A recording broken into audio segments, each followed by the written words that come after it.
right, America.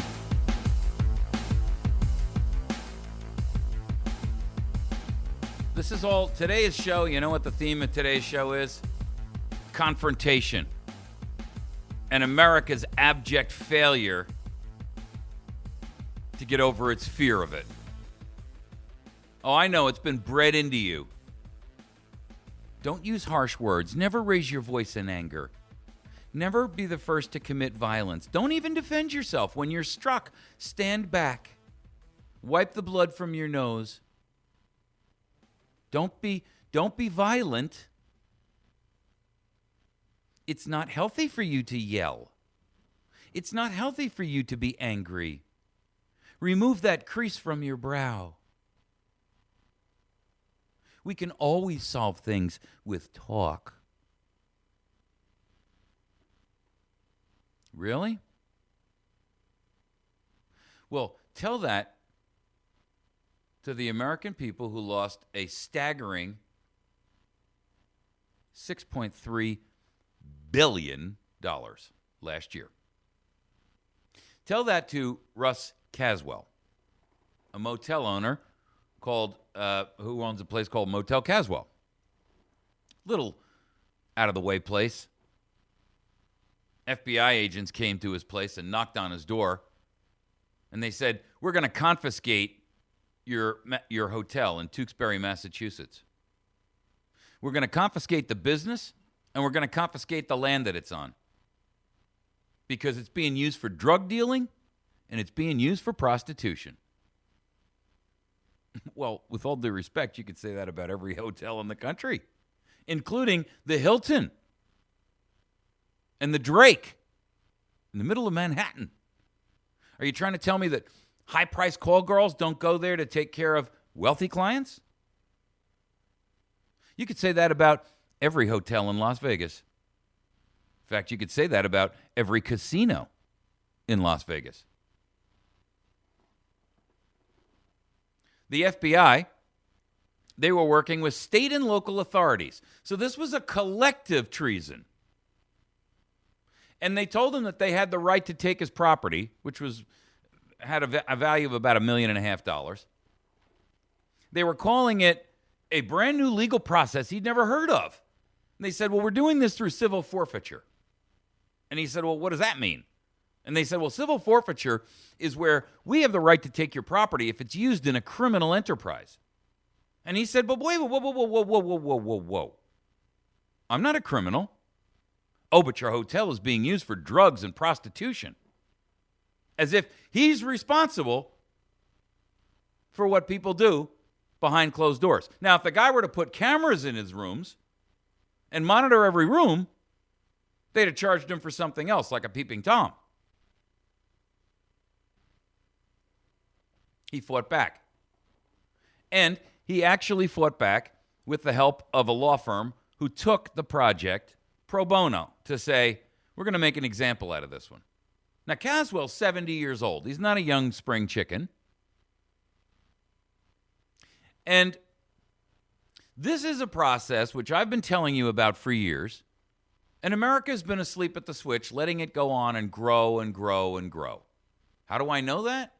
Well, because when they first started using civil forfeiture back in 1985, it only brought in $94 million. $94 million. And it was geared and designed as something that was said, well, when we catch a drug dealer in Miami who's driving around in a Rolls Royce and he's living in a posh $6 million mansion, and he arrived in the country only 3 years before from Cuba with the boat people, apparently he's now a drug dealer because he certainly didn't earn it in 3 years, not legally. And when we bust him, we can take his stuff. But then they, mission creep crept in and greed, and all the law enforcement agencies that get to share in the booty said, well, wait a minute now. Maybe we just don't need to convict him. Maybe we just need to be able to charge them and confiscate their stuff. Because even if we can't get at them, with the law, we can rob them of the benefit of whatever all their illegal winnings or earnings. And America said, well, that might not be such a bad thing. And then they began to say, well, maybe we don't even need to charge them, because once we charge them, then we actually have to put them through the court system, and it might actually come out that we're stealing and splitting the loot. So let's not even require that they be charged. And America said, well, as long as it's all in the cause of, drug eradication, maybe we should just let it go. Then they began to realize that, hey, you know what? Anytime we pull somebody over on the side of the road, if they've got some valuable stuff there, we get an opportunity to seize that and say, well, because you don't have a real legitimate, valid excuse to have this, or at least not one that we're going to believe, we're just going to take it. And if you want it back, well, you could take us to court. And if we lose, we'll give it back. And if we don't, oh well, too bad for you. Now, last week I did a story about a guy who was driving back from a casino in Vegas. And as he was driving down, he had $50,000 cash in his pockets that was winnings from Vegas. And he also had a $10,000 cashier's check. Now, the cashier's check was made out to him by Casino XYZ. And the $50,000 was, of course, in cash, and that doesn't generally come with any format of bona fides. So this guy got pulled over, and the cop said to him, well, I smell marijuana. Can I search the vehicle? And the guy said, I guess so. And he let him search the vehicle because he knew he didn't have any marijuana. And the cops found the $50,000 and the $10,000 in cashier's checks. And they said, what's your excuse for having this? And he said, I'm coming back from the casino. We said, we don't believe you. And they took this $50,000. Now, they left him with the $10,000. You know why? Because if they were to try to cash those cashier's checks, that would have been fraud. And it would have been a federal beef because it would have been interstate fraud. And, of course, any bank would have said, sorry, guys, but we can't let you do that. These checks aren't made out to you. So they took his $50,000 and they said, now, if you don't get out of here, we're going to arrest you and we'll find something else to make your life miserable with. So the guy promptly split, as he was ordered to do, and the cop blatantly told him, look, this is what I do all day. How much of that money actually makes it back, we never know. Because most people know that there's just nothing that they can do. Either the amounts are too small for them to go and fight it, or they don't have the resources and the wherewithal because everything they had was just stolen from them by a man in blue with a badge and a gun. But this guy had a $10,000 check, and he went straight to a lawyer and he said, how about I give you this check and you get the other 50 back? And he won. All of it. He didn't do anything wrong. He was able to establish he'd gotten the money in a casino, that it wasn't part of some criminal enterprise. But you see, now it's gotten completely and totally out of hand because the civil forfeiture laws are being used as a means and a method to strip America of wealth. In 1985, the Department of Justice, or Department of Injustice, depending upon how you want to refer to it, created its Asset Forfeiture Fund. 1 year after the creation, the fund had brought in $93.7 million. And they all said, this is good.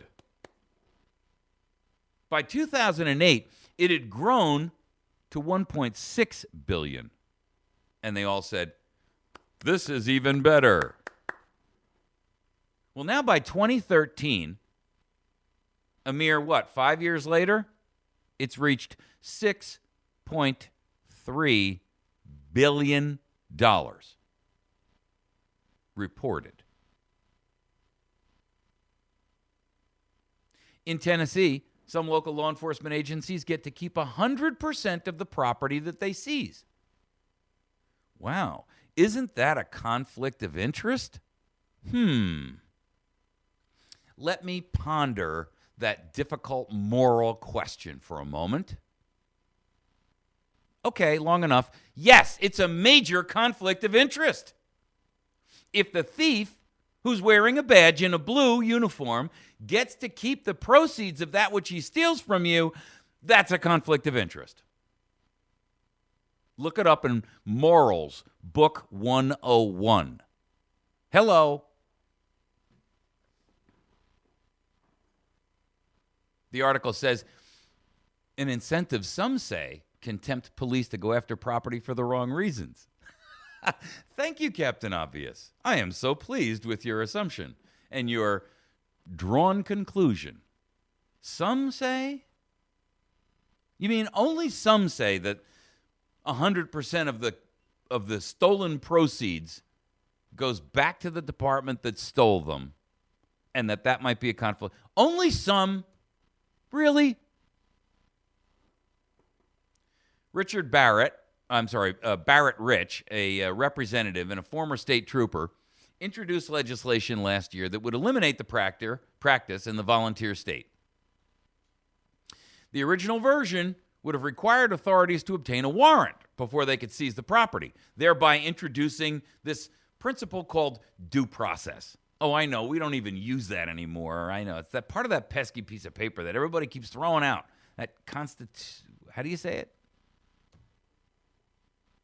Forfeiture and title transfer of property would have to take place only under due process of law and only if the owner of the property had been prosecuted and convicted. However, his good friends in the assembly, they kept working at it and chipping away at it and watering it down, and they amended it here and there. And in the end, it amounted to basically a statement, a harsh statement. In fact, he changed his tune. Well, we shouldn't completely get rid of civil forfeiture, he says. It's a valuable tool for law enforcement, but it's also ripe for abuse. Thank you again, Captain Obvious.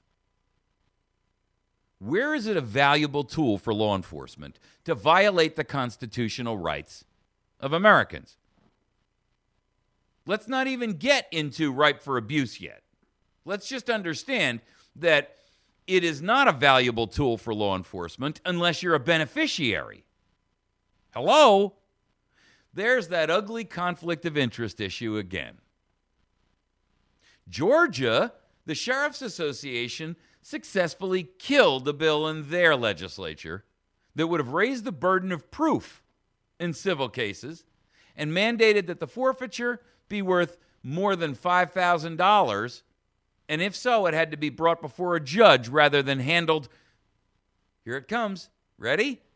Administratively. Hello, there's the key operative word, administratively. That's the word that's used when it's called we're suborning the Constitution in favor of a judge who is owned and bought and paid for, part of our crew, and he gets to hear the case. And therefore, you just really don't have any rights. Now, the Georgia Sheriff's Association president and the Putnam County Sheriff, Howard Sills, they both argued the bill would, quote, listen to their argument, demoralize the law enforcement community to a point where we will see little public benefit in enforcing the law when it comes to drug dealers and other criminal entrepreneurs. Hold on, let me make the sound of screeching brakes. Stop right there. Did I just hear you say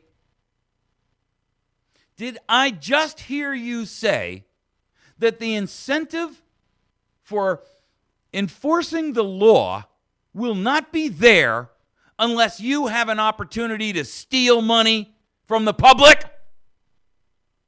Is that what I just heard? I mean, if there's not an incentive to enforce the law on drug dealers and criminal entrepreneurs because you guys can't get overtime pay,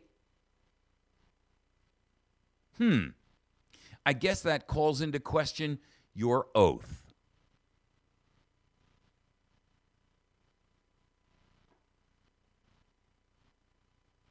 In fact, two bloggers for the Heritage Crew said it even better. Quote, "It is hard to believe that a Georgia law enforcement official, namely the sheriff, Howard Sills, would argue that upholding the law is worthwhile only when it is profitable. These are the perverse incentives created by civil forfeiture law." Thank you very much. Quite accurate, extremely succinct.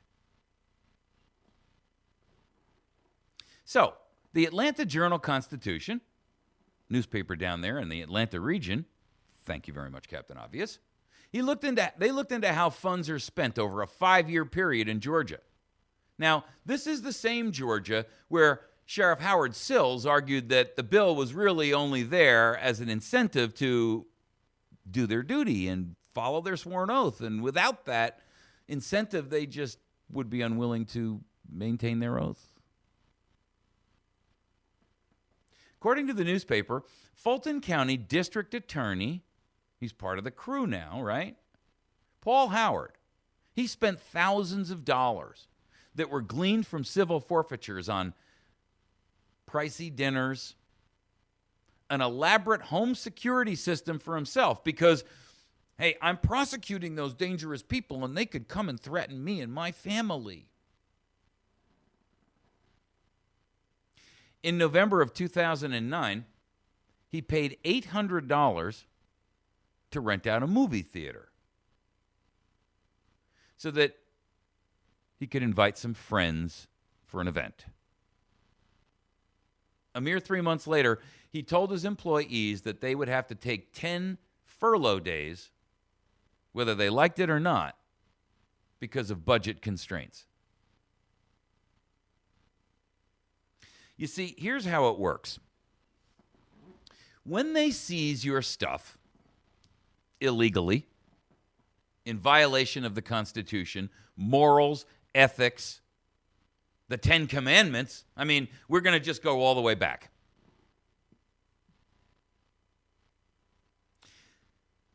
They have some fancy words for it, and they hide behind these, legal-sounding things.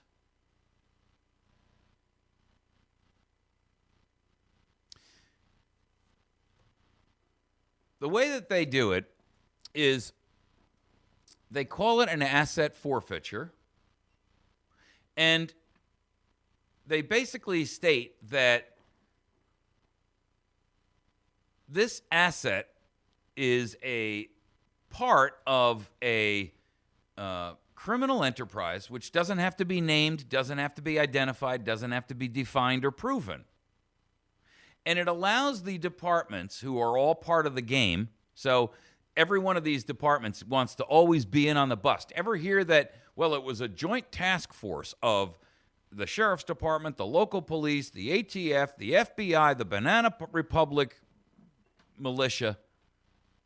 You know why? Because they get to do what's called equitable sharing. So I guess that's what President Barack Obama means by equitable sharing. Everybody gets to share in your stuff. That's cool, huh?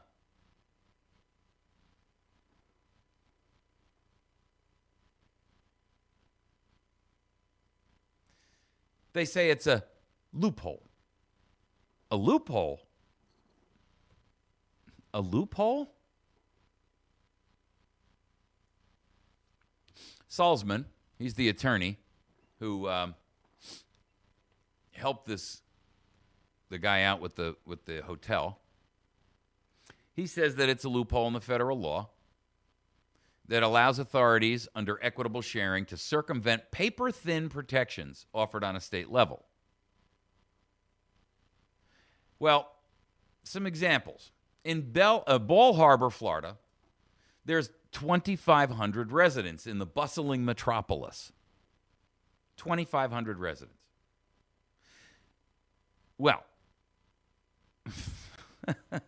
Just in 2011, they raked in more than $5 million through just their participation, their equitable sharing ratio in combination with the Justice Department. The town, the bustling metropolis of 2,500 souls, makes most of its money through the DOJ's equitable sharing program. How convenient. Under the federal program, state and local agencies work in tandem with the feds, and often they are allowed to keep most of what they help seize. Property is often sold with proceeds funneled back into local coffers. The money can go toward anything from new equipment to raises, other perks for the same officials who carried out the bust. In Salzman's case, he took on the Caswell case pro bono. Said that law enforcement officials targeted his client's property, out-agreed because he was an easy target for $1.5 million. The basic accusation they used to seize his motel was that Caswell could have done more to police what was happening in his own hotel. Well, that was news to Caswell because he says over the years, he's given out comped rooms to the cops. Free. And he's offered them space so that they could set up stings and drug busts in the same hotel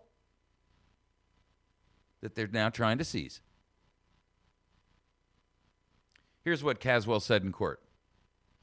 I've found, which is kind of hard to believe, but I'm responsible now for the actions of people I don't even know, I've never even met, and for the most part, I have no control over them. And I have to rent them a room unless I get a real good reason not to, or I get accused of discrimination. And when they do something wrong, the government now wants to steal my property for the actions of those people, which to me makes absolutely no sense. It's more like we're in Russia or Venezuela or something. After a 4-day trial in January of this year, a federal judge in Boston dismissed the forfeiture action against the motel. He ruled that the government engaged in, quote, gross exaggeration, end quote, of the evidence, and they did not have the authority to seize the property. See, here's the problem, folks. We no longer are a republic under the rule of law. We have descended into gangland thuggery under the rule of might makes right. This is no different from the folks who, in days of yore, were called the gangsters. You know, I'm talking about the Al Capone style, the John Dillinger style. They took what they wanted by force and coercion, and they did so for all intents and purposes with immunity and impunity. Why? Because they paid off the authorities to help them. In this case, now the authorities have learned the lesson, and they have now begun to do exactly what your gangsters of yore were doing. You see, the new gangster is the sheriff in Georgia, who says, I'm not going to even follow my oath and protect and defend the people in my county unless I can steal money to accomplish that. As I recall, that was a similar comment to what we heard, or at least the concept was the same, from a sheriff in an old story. He was from a city or a town or a village called Nottingham. That was it. Yeah. And there was this guy who fought against him. His name was Robin something or other. Robin Hood. That's it. And as I recall, the sheriff of Nottingham was constantly stealing under the guise of taxation with the king's blessing from every poor villager. And he would walk in and demand what he wanted and take what he needed. And, well, if he liked your wife or your daughter, he could have them too. And he could do it with impunity. Hey, we couldn't have really instituted that here in the U.S., could we? No, not here. You've been listening to America's Voice Now. My name is Michael Evans. You can communicate with me directly at mike@americasvoicenow.org. That's mike@americasvoicenow.org. We're going to take a quick break. When we come back, we're going to talk about illegal immigration and a statute of limitations that's going to be reduced to 2 weeks. Huh? Yeah. We'll be right back.